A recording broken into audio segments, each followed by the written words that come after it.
Hello, my name is Wendy Young with Mossy Creek Elementary Leadership. Today, we are going to discuss how we can bridge the gap we may come across when we implement new ideas and innovations. It is important to bridge the gap and lead a group like Chris has done.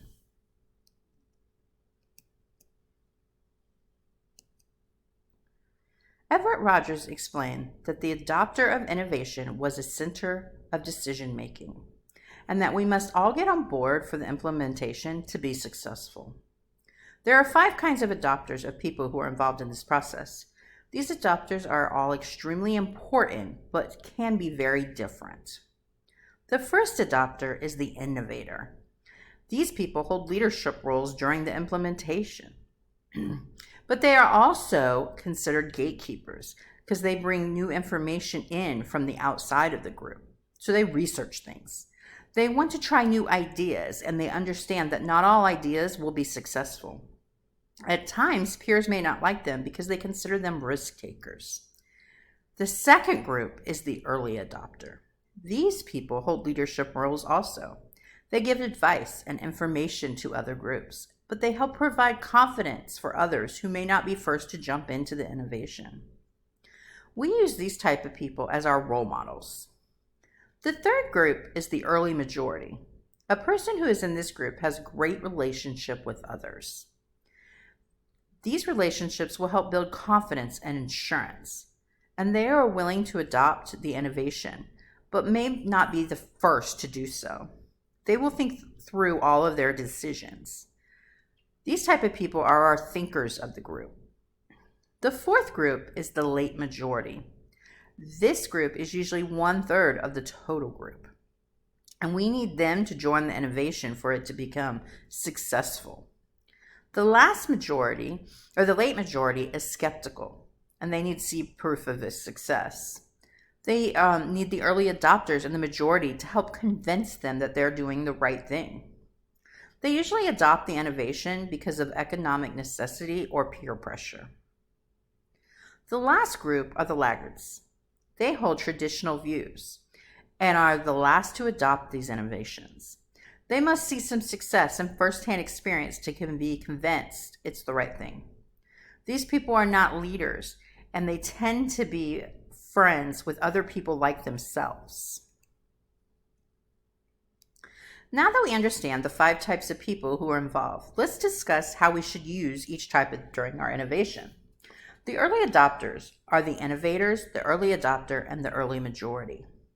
These people are extremely important when we begin implementing it.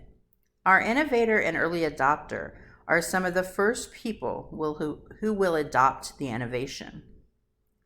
They love being a risk taker and are excellent tester subjects to trial the innovation, Kamisi explained. They understand the subject matter may fail, but are okay with it in the end. They can do great things for every group involved. They are peer educators and role models as they are able to explain and answer questions. Their opinion matters, especially to the groups who are skeptical of the process. We must remember Christ used these innovators as leaders and understood some people need to hear other people's opinions and experiences to begin something new. The scripture Proverbs 27:17, iron sharpens iron, one man sharpens another, is a perfect example of how he knew one person could change another person. The later adopters are just as important as the early ones. The late majority and laggards are very skeptical of the innovation. This group will be about 1/3 of the teachers and aides at our school. At Mossy Creek, we would have individual meetings with each person and hold group meetings for them. I will provide professional development and training to help them become comfortable with the change. Laggards are traditional thinkers and do not like or want change. The PD and training will let them read reviews, see videos, and discuss innovation with real-life users. I understand they need to hear their stories before they change how they feel. They can ask questions to the early adopters and address any of their concerns. The early adopters can show them how to use technology in their classrooms.